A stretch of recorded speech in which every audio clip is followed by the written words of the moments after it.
నమస్తే, నా పేరు తేజస్విని. బీసీఎన్ న్యూస్ కి స్వాగతం. ముందుగా ముఖ్యాంశాలు. ప్రతి నెల 1వ తేదీ నుండి 15వ తేదీ వరకు రేషన్ షాపుల ద్వారా సరుకులు పంపిణీ. పిఠాపురంలో నిత్యావసర వస్తువుల పంపిణీ ప్రారంభించిన మంత్రి నాదెండ్ల.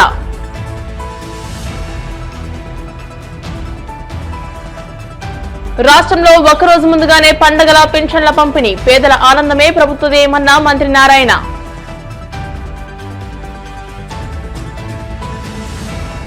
రాష్ట్రంలో ఉద్యోగుల బదిలీలను వేలంపాటగా మార్చేశారు. వైసీపీ ఎంప్లాయీస్ అండ్ పెన్షనర్స్ విభాగం రాష్ట్ర అధ్యక్షుడు నలమూరు చంద్రశేఖర్ రెడ్డి ఆగ్రహం.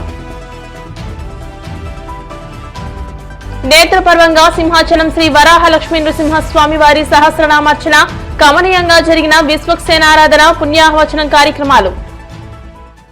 ఆంధ్రప్రదేశ్ ప్రభుత్వం ప్రతిష్టాత్మకంగా చేపట్టిన రేషన్ షాపుల ద్వారా నిత్యావసర వస్తువుల పంపిణీ కార్యక్రమాన్ని నేటి నుండి రాష్ట్ర వ్యాప్తంగా ప్రారంభించింది. అందులో భాగంగా డిప్యూటీ సీఎం పవన్ కళ్యాణ్ ప్రాతినిధ్యం వహిస్తున్న పిఠాపురంలో రేషన్ పంపిణీని పౌర సరఫరాల శాఖ మంత్రి నాదెండ్ల మనోహర్ ప్రారంభించారు. అనంతరం మంత్రి నాదెండ్ల మనోహర్ మాట్లాడుతూ ప్రతి నెల 1వ తేదీ నుండి 15వ తేదీ వరకు రేషన్ షాపుల ద్వారా సరుకులు పంపిణీ చేస్తామని అన్నారు. ఉదయం 8 గంటల నుండి 12 గంటల వరకు, సాయంత్రం 4 గంటల నుండి 8 గంటల వరకు రేషన్ షాపులు పనిచేస్తాయని చెప్పారు. ఈ 15 రోజుల్లో అవకాశం ఉన్న సమయాల్లో రేషన్ తీసుకునే వెసులుబాటును ప్రజలకు కల్పించామని తెలియజేశారు. అలాగే 65 ఏళ్లు పైబడిన వారికి, దివ్యాంగులకు వారి వారి ఇళ్ల వద్దకే వెళ్లి రేషన్ ఇచ్చేలా ప్రభుత్వం ఏర్పాట్లు చేసినట్టు ఆయన వివరించారు. రాష్ట్ర వ్యాప్తంగా ఒక పండుగ వాతావరణంలో మా కూటమి ప్రభుత్వం తీసుకున్న ఒక ముఖ్యమైన నిర్ణయం, గౌరవ ముఖ్యమంత్రి గారు చంద్రబాబు నాయుడు గారు, అదేవిధంగా ఉప ముఖ్యమంత్రి గారు పవన్ కళ్యాణ్ గారి సూచనలతోటి రాష్ట్రంలో ఉన్న 1,46,00,000 రేషన్ కార్డుదారులకు, వారి కుటుంబాలకు ఈ రోజు నుంచి 29,761 రేషన్ షాపుల ద్వారా ఒక అద్భుతమైన కార్యక్రమం మనం ఒక్కసారి మేము పునఃప్రారంభించాం. దీని వెనక గతం నుంచి చెప్తా వచ్చాను నేను, పటిష్టంగా ఉన్న వ్యవస్థని, దశాబ్దాల కాలంగా ప్రజలకి మెరుగైన సేవలు అందిస్తూ ఉన్న ఈ రేషన్ షాపుల్ని దురుద్దేశంతో రద్దు చేసి ఎండియు వ్యాన్లు తీసుకొచ్చి 9,260 ఎండియు వ్యాన్ల కోసం దాదాపు 1,700 కోట్ల రూపాయలు వెచ్చించి రాష్ట్రానికి ఎంతో నష్టం కలిగించారు. ఈ 29,000 రేషన్ షాపులు ప్రతిరోజు 1వ తారీఖు నుంచి 15వ తారీఖు వరకు ఉదయం 8 నుంచి మధ్యాహ్నం 12 వరకు, మళ్ళీ 4ంటికి ఓపెన్ చేసుకుని సాయంత్రం 8 వరకు కార్డుదారులు అందరికీ కూడా అందుబాటులో ఉంటారు. ఇంకొక ముఖ్య కార్యక్రమం దీంట్లో ప్రారంభించాం. మొట్టమొదటిసారి రాష్ట్ర ప్రభుత్వం తీసుకున్న నిర్ణయం, ఎవరైతే 65 సంవత్సరాలు నిండిన వృద్ధులు ఉన్నారో, ఎవరైతే దివ్యాంగులు ఉన్నారో వాళ్ళందరికీ కూడా ఇంటికే వెళ్ళి డెలివరీ చేసేటట్టు 5వ తారీఖు లోపే ప్రతి రేషన్ షాప్ నుంచి ఆ కార్యక్రమం ప్రారంభిస్తాం. మన కాకినాడ జిల్లాలోనే దాదాపు 71,000 మంది దానికి అర్హతగా మేము గుర్తించాం. రాష్ట్ర వ్యాప్తంగా 15,60,000 మందిని ఇంటింటికి వెళ్ళి మేము డోర్ డెలివరీ చేస్తాం. ఇప్పటికీ 10:30 సుమారు ఈ సమయంలో కూడా ఈ 29,796 షాపులు గాను 24,795 షాపులు ఆల్రెడీ ఉదయం నుంచి రేషన్ పంపిణీ చేస్తూ ఉన్నారు. ఇది ఒక అద్భుతమైన కార్యక్రమం. మన రాష్ట్రంలో ఉన్న జనాభాలో 4,42,00,000 మందికి మేము రేషన్ సరఫరా చేసేటట్టు ఏర్పాటు చేశాం. అదే కాదు, అదనంగా 10% కూడా ప్రతి షాప్కి ఎక్కువగా ఇచ్చాం. ఎందుకంటే కేంద్ర ప్రభుత్వం అవలంబించబోయే కొత్త పాలసీని మన రాష్ట్రంలో ముందే మనం ప్రవేశపెట్టి, ఎక్కడైనా సరే, ఏ షాప్లో అయినా సరే, ఎవరైనా రేషన్ కార్డుదారులు వారి సరుకును తీసుకోవచ్చు. దాన్ని పోర్టబిలిటీ అంటాం. నేషన్ వైడ్ పోర్టబిలిటీ ఎస్టాబ్లిష్ చేస్తున్నారు. కాబట్టి ముందుగానే మనం మన రాష్ట్రంలో ఈ కార్యక్రమాన్ని అద్భుతంగా ముందు తీసుకొచ్చాం. ఎంతో గర్వకారంగా భావిస్తున్నాను నేను.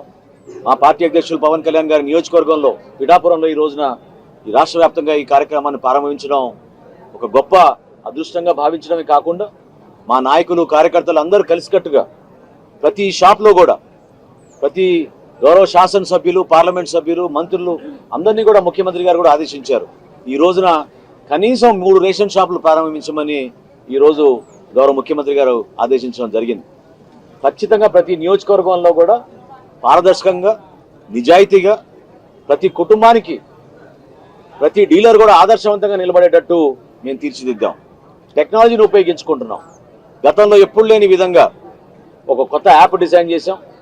ఆ యాప్ ద్వారా ఎప్పటికప్పుడు నమోదు చేసుకుంటూ ప్రతి గంట కూడా మాకు పెన్షన్లు ఏ విధంగా మేము ప్రతిరోజు సమాచారం అందిస్తున్నామో అదేవిధంగా రేషన్ సరుకులు కూడా ఎన్ని షాపుల్లో ఎంతమందికి అందిందో ఏ గంటకి ఎంతమందికి అందిందో దానిపైన కూడా మేము ఖచ్చితంగా సమాచారం మేము తెచ్చుకుంటున్నాం ఈ టెక్నాలజీ ద్వారా. రాబోయే రోజుల్లో ఖచ్చితంగా మేము మరింత మార్పులు తీసుకొస్తాం. సీసీ కెమెరాలు ఏర్పాటు చేస్తాం, వచ్చిన వినియోగదారులకి సౌకర్యాలు కల్పిస్తాం. ఈ షాపుల ప్రాంతాల్లో పారిశుద్ధ్యత గురించి అక్కడ ఉన్న డీలర్లకి ఈ వ్యవస్థ పైన వాళ్ళకి పూర్తి అవగాహన వచ్చేటట్టు, ఎవరైనా ఇబ్బంది పడితే అక్కడే మేము పోస్టర్ పెట్టి జాయింట్ కలెక్టర్ గారి నంబరు, మా డిఎస్ఓ నంబరు, తహసీల్దార్ నంబరు, ఆ షాపు డీలర్ పేరు కూడా, ఆయన ఫోటో, ఆయన నంబర్ కూడా అక్కడ చాలా ప్రముఖంగా ప్రచురించి ఎవరికి ఎటువంటి ఇబ్బంది ఉన్నా కూడా దాంట్లో పెట్టమన్నాం. ఇదే కాదు, అక్కడ ఒక క్యూఆర్ కోడ్ కూడా పెట్టాం. ఆ క్యూఆర్ కోడ్లో ఎవరైనా సరే వాళ్ళ ఫోన్లో స్కాన్ చేసి వాళ్ళకి సమస్య ఉందని వాళ్ళు చెప్తే డైరెక్ట్గా మా కమిషనర్ గారి దగ్గరికి ఆ ఇన్ఫర్మేషన్ వస్తుంది.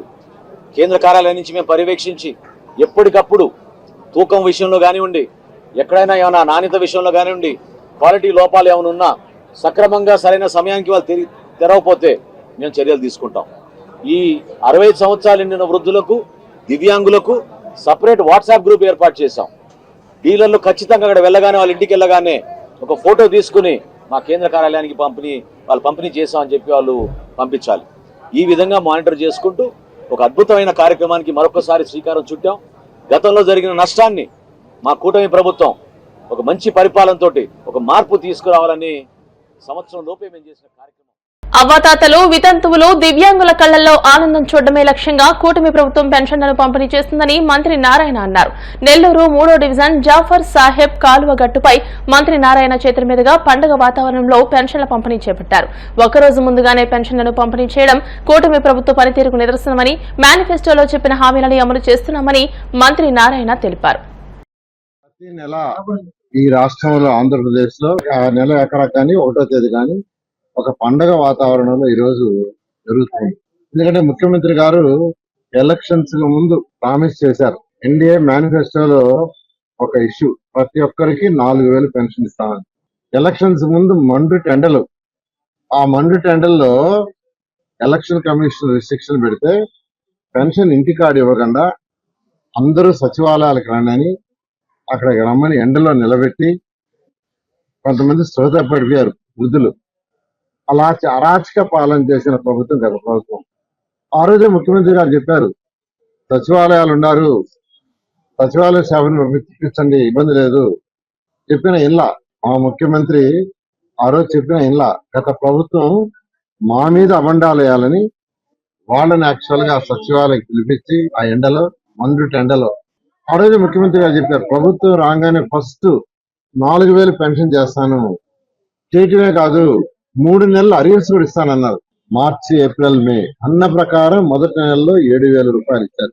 అధికారులకు ఇచ్చిన ఆదేశం ఏంటంటే ప్రతి నెల 1వ తేదీ మార్నింగ్ మొదలుపెట్టాలి. ఒకవేళ 1వ తేదీ ఆదివారం గానీ ఏదైనా పండుగ వస్తే ముందు రోజు ఇవ్వండి. ఈ నెల 1వ తేదీ, నెక్స్ట్ మంత్ లో 1వ తేదీ ఆదివారం వచ్చింది. అందుకనే ముఖ్యమంత్రి గారు ఈ రోజు ఇవ్వమని చెప్పారు. రాష్ట్రం మొత్తం పండుగ వాతావరణంలో ఈరోజు ఈ యొక్క పెన్షన్స్ ఉదయం 6 గంటల నుంచి అటు అధికారులు, ప్రజాప్రతినిధులు అందరూ కలిసి ఇస్తున్నారు. నిజంగా రాష్ట్రం ఖజానా ఉండి ఇవ్వటంలా ఖజానా ఖాళీ చేశాడు గత ముఖ్యమంత్రి. 10 లక్షల కోట్లు అప్పు చేసిపోయాడు. ఆ అప్పును కట్టాల్సింది ఏంటంటే వచ్చిన ప్రభుత్వం, ఎన్డీఏ ప్రభుత్వం. ఎన్డీఏ ప్రభుత్వం అంటే ఎవరు? మళ్ళా ప్రజలే. ప్రజలు కట్టే ట్యాక్సులతోనే దాన్ని తీర్చాలా. రాష్ట్రంలో ఉద్యోగుల సాధారణ బదిలీలను కూడా వేలంపాటుగా మార్చిన ఘనత కూటమి ప్రభుత్వానికి దక్కుతుందని వైఎస్ఆర్సీపీ ఎంప్లాయీస్ అండ్ పెన్షనర్స్ విభాగం రాష్ట్ర అధ్యక్షులు నలమూరు చంద్రశేఖర్ రెడ్డి ఆగ్రహం వ్యక్తం చేశారు. తాడేపల్లి వైఎస్ఆర్సీపీ కేంద్ర కార్యాలయంలో ఆయన మీడియాతో మాట్లాడుతూ ప్రతి బదిలీకి ఒక రేటును నిర్ణయించి కూటమి ప్రభుత్వంలోని ఎమ్మెల్యే స్థాయి నుండి మండల నాయకుల వరకు దోచుకుంటున్న విపరీత పరిస్థితిని చూస్తున్నామని మండిపడ్డారు. నిబంధనలు పక్కకు పెట్టి లంచాలు ముట్ట చెబితేనే బదిలీ అంటున్న దారుణం రాష్ట్రమంతా కనిపిస్తోందని ధ్వజమెత్తారు. ఎమ్మెల్యేల సిఫార్సు రేఖ ఉంటేనే బదిలీ చేస్తామంటున్న అధికారులు ఈ లంచాల పర్వంలో భాగస్వాములుగా మారారని దుయ్యబట్టారు.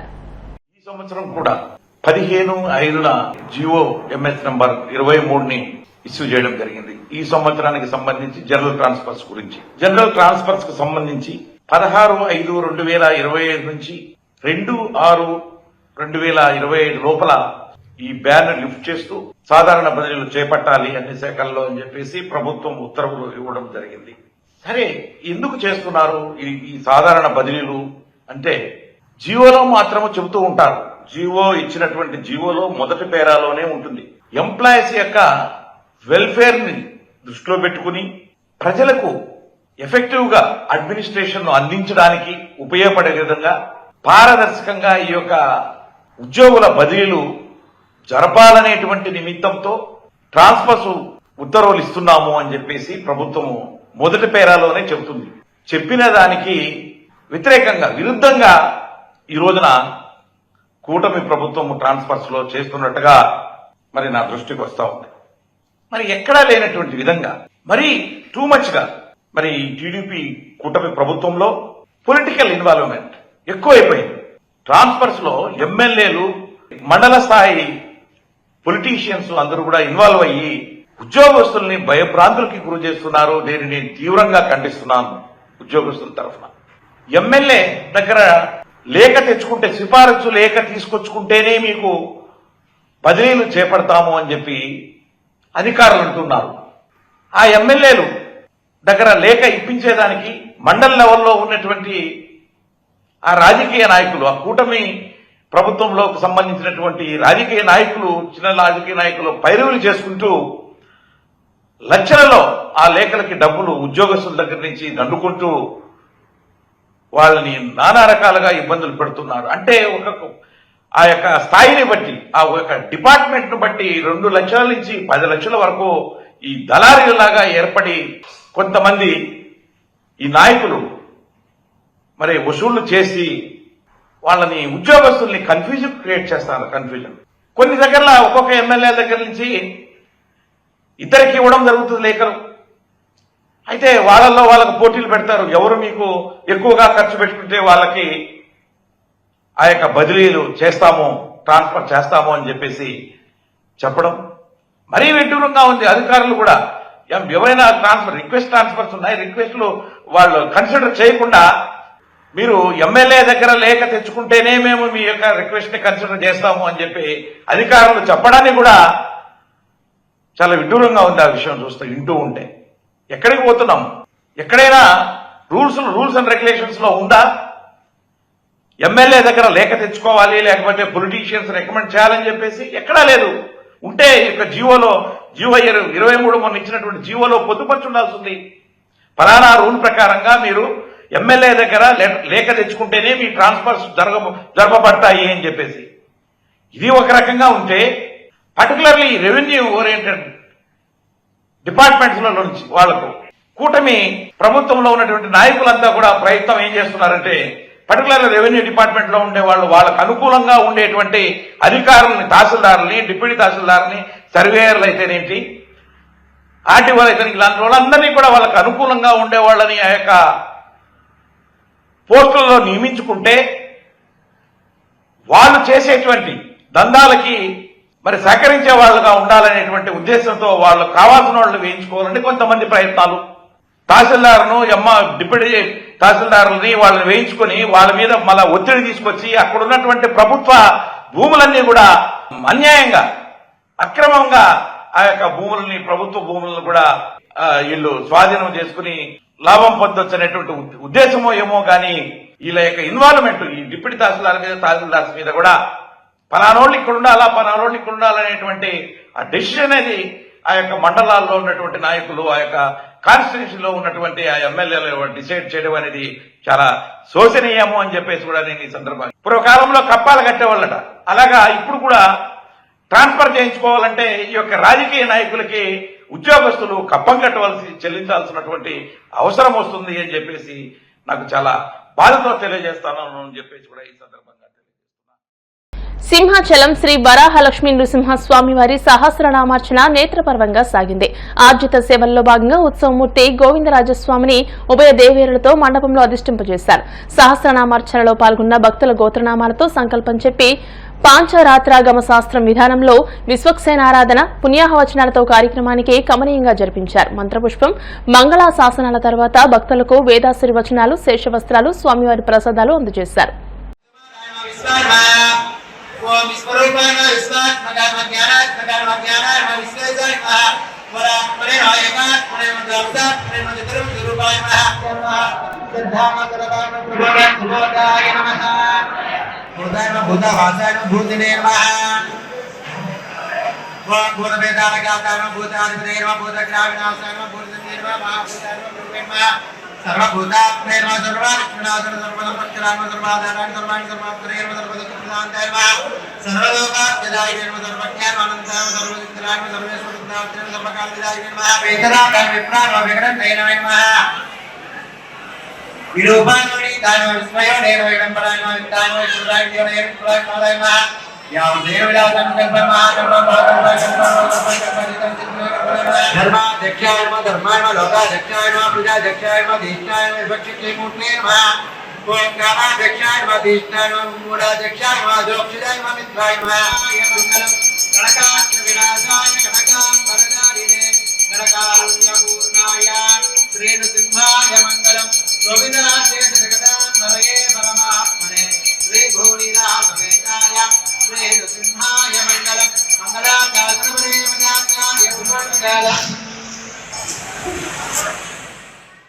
ఇప్పుడు కాసేపు ప్రకటనలు.